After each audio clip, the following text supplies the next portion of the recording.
Okay, so the Samsung Galaxy Book Pro that I ordered over a month ago was just delivered today, and today is going to be my unboxing of this baby here. Let's go ahead and jump in. Oh, and before we go ahead and jump in, more than a few people have pointed out the fact that I always start my video with okay so that's kind of my intro. So these people have been following me for a while, and they're not pointing it out as a bad thing. They just find it interesting. I want to make it a little bit more interesting. So if you have something else that you would like for me to say to introduce the video, go ahead and put that in the comment section. I think it'll be fun, right? It doesn't have to be an introduction. It doesn't have to be a greeting. It doesn't have to be a salutation. It could just be some random words. It could just be a sentence in a different language, and I can try to read it as long as it's following kind of the alphabet that I'm familiar with. It could just be anything. If it's good, I'll start using that. Well, I use that in one of my future videos. But anyways, let's go ahead and jump into the unboxing here. All right, so here we go. Let's go ahead and keep this unboxing pretty simple. I don't anticipate that there's going to be, a lot of things to take out of this box. And as you can see from the picture already, I went for the Mystic Blue. And the box itself is actually pretty light. There we go. Well, it's kind of wrapped about the same way as the tablets. Whoa, this is light. This is crazy light. Jeez. This is really, really light. All right, so we're gonna put that to the side.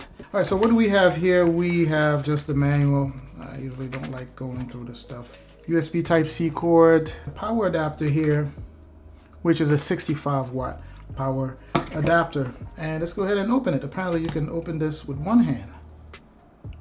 Oh, one finger, I meant. Apparently it is true.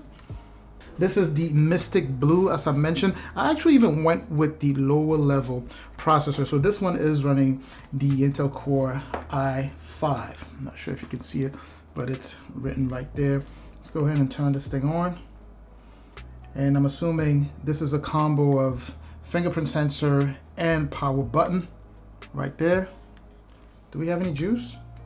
Okay, so it looks like I don't have any juice here. Sorry guys, I had to stop the video and plug it in. So we are back here. I just had to stop recording simply because I couldn't take having the charging cable here while I was talking. The OCD kicked in and I just couldn't do it. So I figured I'd just go ahead and load it up with a little bit of juice and then resume here. So just a quick recap of what we talked about. I think I may be missing. We talked about the ports. We have the HDMI port, the USB Type-C, the Thunderbolt 4. We have the headphone jack, which is also a combo. If you want to use a mic there, that's fine. USB Type-A, and also a micro SD card. So again, this computer is extremely thin, 11.2 millimeters. That is really, really thin and super light, right? So 868 grams for this guy.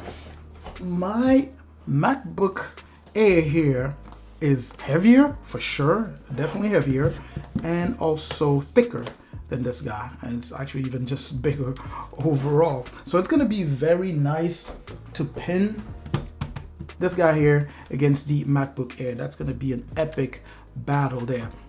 All right, so the next thing that we're going to talk about here is the camera that we have here. This is a 720p camera for the webcam. Let's see if we can have this maybe zoom in a little at the top there. So we are also going to get to test that out. This model here comes loaded with 8 gigs of RAM and 256 gigs SSD, I believe. So base storage is 256 gigs. Now, of course, we're going to talk about this beautiful screen here. Now, to a lot of people, this is going to be such an amazing screen, which it is. But the thing is, because I, own the Tab S7 Plus, which essentially has that, AMOLED display, I'm looking at it and thinking, well, if I'm going to spend $1,000 on something like this, it better have, a top-notch screen, right? So, but that doesn't take away the fact that this is a beautiful screen. Let's actually push up that. Let's make it as bright as possible. There we go. And, while waiting for the battery to charge up, I, just completed the setup there. And here we are. Let's see if we can find a video to play while we continue talking. This is a beautiful screen. You're looking at 1920 by 1080p. So it's a full HD AMOLED display here. Let's play this car here. Let's see here. All right, so, oops. The speakers, of course. Speakers, definitely tuned by AKG. You're looking at Dolby Atmos stereo speakers. And it wasn't bad. It sounds pretty decent. I was hoping it would be louder, but it just doesn't get that loud. Let's see if we could get... Okay, but I'm gonna get to, you know, really test it out some more and let you know what I truly think of this. Check out the noise of it. Okay, so let's go ahead and... Yes, it's like a fighter plane from World War II. So... Amazingly, the Project 8 does actually have a soft limiter, although you can't really tell. And anyway, when it's moving, check out the noise of it. Yes, it's like a... As you can tell, I love cars, and but anyways, so the speakers are at the bottom, and I think that's a handicap, right? Because the sound, you know, they're firing downwards and they're firing against whatever solid surface you have your computer sitting on top. So the sound is decent. I don't know. It needs more testing. I know AKG, you know, generally they do a good job at tuning that sound, but we'll get to see. I'll keep you posted in my full review of this guy here. And of course, it's loaded with Bluetooth 5.1, Wi-Fi 6, so it's pretty, you know, pretty specced out, I would say. But it does have some level of bloatware, so, and I don't want this to turn off some people. It's not bloatware, just like random apps. This is stuff that Samsung loaded this guy with just to kind of enhance your experience, right? So you may have seen some of the stuff, some of the videos that I've made, and I've talked about the Samsung ecosystem. And I think the goal here for Samsung is to try to make it as seamless and as continuous as they possibly can. So you have things like, you know, Samsung Dex, Samsung Notes, Samsung Recovery, Samsung, you know, a bunch of Samsung apps that will work very well, you know, in collaboration with other Samsung devices. So for people who own like a Samsung, one of the newer generation Samsung phones, a newer generation Samsung tablet, or if they're at least running the newer, like let's say One UI 3.1 or something like that, and they are logged in, they should be able to have that Galaxy continuity across all of their devices. So that's definitely a very, very good thing here. The next thing here, of course, is the keyboard. Very nice layout here and soft touches. This is definitely my kind of keyboard, which is also the reason I prefer Apple keyboards generally, you know, compared to mechanical keyboards, because they don't make a lot of sound, but yet they remain very tactile, and this is the case here.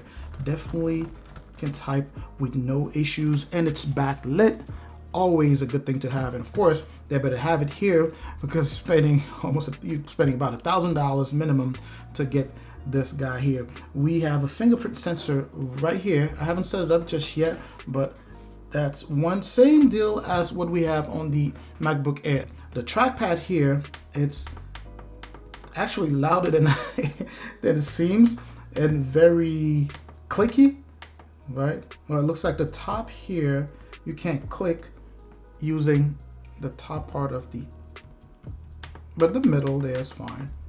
So this, which is fine. You know, I definitely don't mind having to use this bottom part in order to click. So right click and then left click.